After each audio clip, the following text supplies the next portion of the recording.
सुखदेव जी महाराज परीक्षित को जब कथा सुना रहे थे सुखताल में, आहा, तो सुखदेव जी महाराज बोल रहे थे कि हे परीक्षित, भगवान का भक्त कैसा होता है पता है?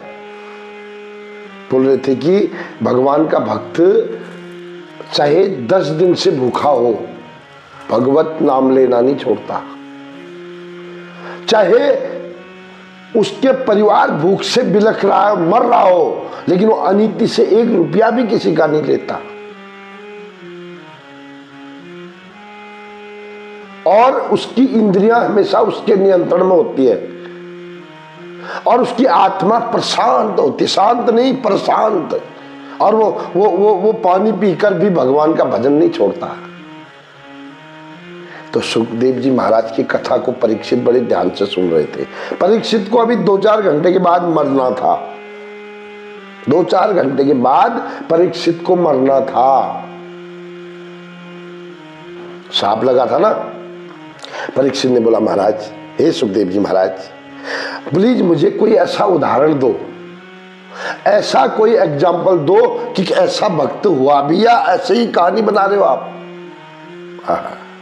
सुखदेव जी का नाम आपने सुना होगा, लेकिन सुखदेव जी का नाम लेने से ही सारे पाप समाप्त हो जाते हैं, ऐसा मैंने सुना है।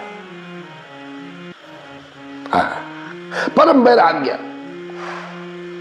हम बस सिर्फ भगवत नाम चर्चा में लगे रहते हैं। तो उन्हें उदाहरण दिया, क्या दिया उदाहरण, जरा सुनो, भागवत का उदाहरण बता रहा हूं।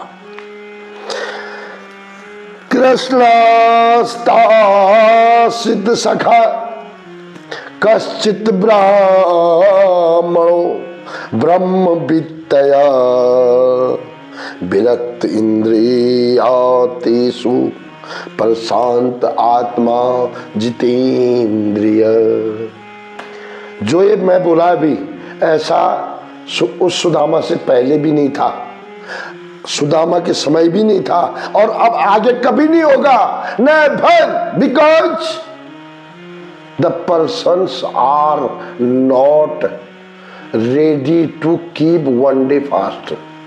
और उसके बच्चे, उसकी फैमिली और वो खुद 10 दिन तक भूखा रहता था, लेकिन पानी पी लेता था, लेकिन किसी से मांगता नहीं था। लोग बोलते भीख मांगता था वो ना, वो शिक्षा देने जाता था। शिक्षा देने के बाद थोड़ी देर रुकते थे, मिल गया तो ठीक है, नहीं तो शांत रहते।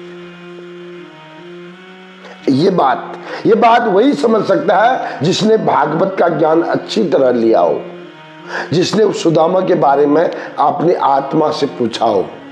बाकी तो पिक्चर में तो दिखाया हुआ सुदामा भीख मांग रहा है, सुदामा ये कर रहा है ना। सुदामा जैसा न तो हुआ न होगा, ये मैं खुलेआम दावे के साथ कह रहा हूं। मिलते हैं किसी और प्रसंग के साथ सिर्फ 24 घंटे के बाद। क्यों होते हो दास? मिलते हैं किसी और प्रसंग के साथ, तब तक रहना मेरे साथ। राधे राधे। तो साल ही देना, आज नहीं तो कल बोलना ही पड़ेगा। प्रणाम।